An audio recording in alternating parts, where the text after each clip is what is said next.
जैसा कि Donald Trump ने कहा कि अभी फिलहाल ईरान से बातचीत की जाएगी और ईरान पर कोई हमला नहीं किया जाएगा, इस तरह के जो है इंडिकेशन सामने आए और फिलहाल जंग की बात से मना किया गया। इस तरह की खबरें आपको सब तरफ मिलेगी।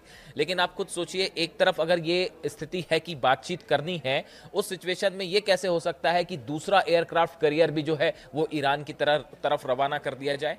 क्या अगर बातचीत करना है, उसका सबसे पहला स्टेप है कि आपको ईरान को विश्वास में लेना होगा। लेकिन एक तरफ बातचीत की बात होती है और दूसरी तरफ दूसरा एयरक्राफ्ट कैरियर जो है वो ईरान की तरफ भेज दिया जाता है। लगातार फाइटर जेट्स उतर रहे हैं आसपास के इलाकों में और जितने भी डिफेंस सिस्टम्स हैं वो लगा दिए गए हैं। आपकी सबमरीन्स जो है ईरान के करीब पहुंच चुकी हैं।